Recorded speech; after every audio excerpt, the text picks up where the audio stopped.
Madam Vice President, I'm delighted to be able to welcome you to the Philippines on your first visit to our country. After our very, very brief conversation back in Bangkok, and we have been looking forward to this visit for a while, and we've been preparing for it.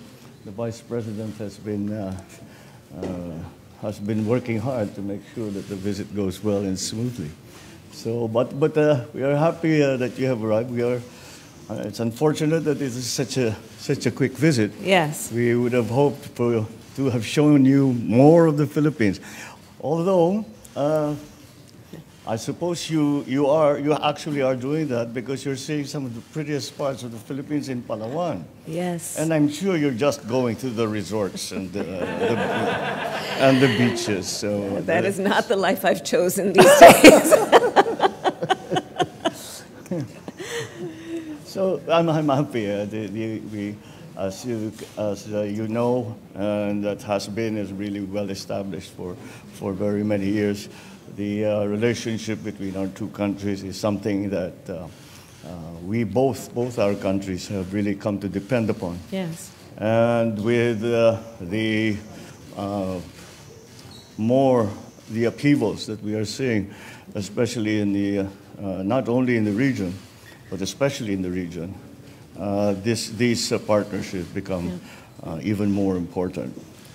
The situation is rapidly changing. We must evolve to be properly responsive to that situation.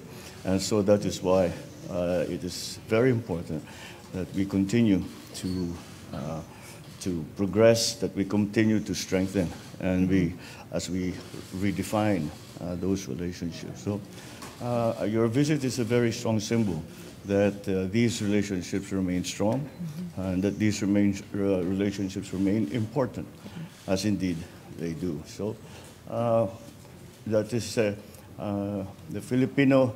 I have said many times, I do not see a future for the Philippines that does not include the United States, and that really has come from the very long relationship that we have had with the U.S.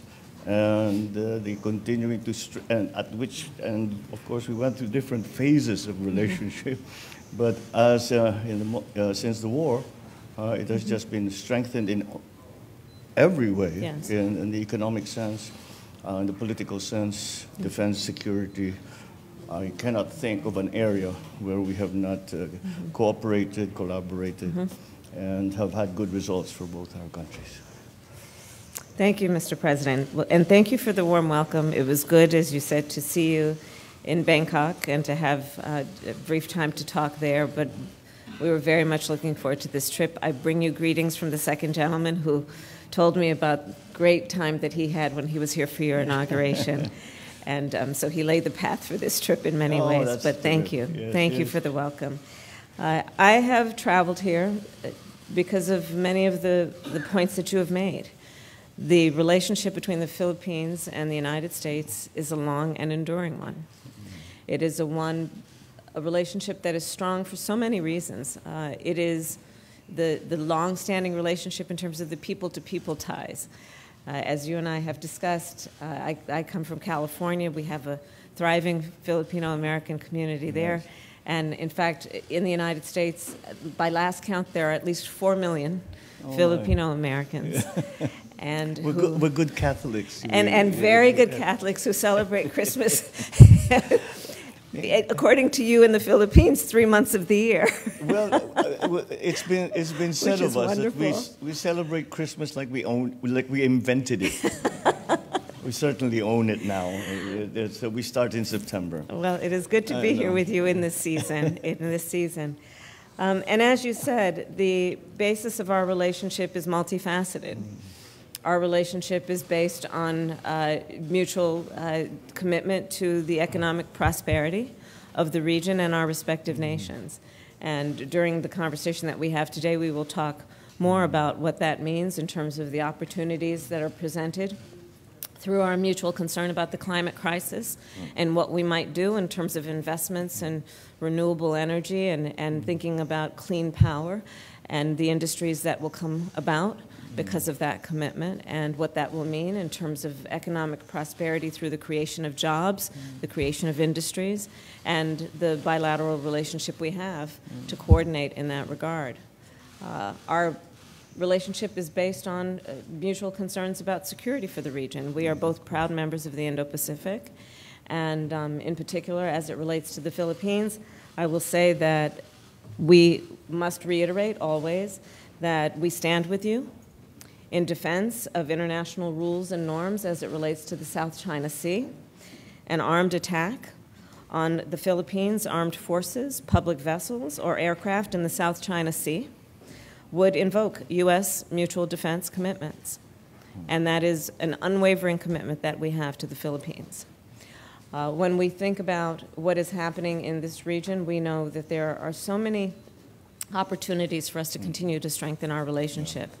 But the basis of our relationship is based on mutual commitments to international rules and norms and upholding those international rules and norms in all of the ways that we know allow for, again, prosperity and security for our respective nations and the region.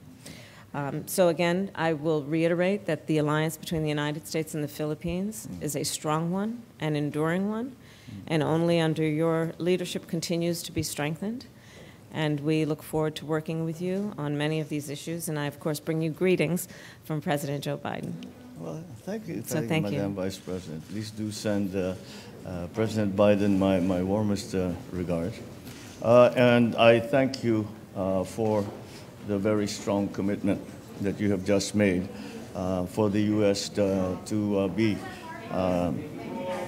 defensive of the Philippines. I guess this is the best bit that they don't want to do.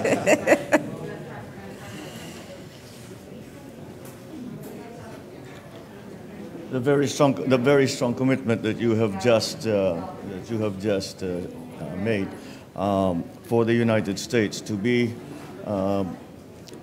be by the Philippines and to that any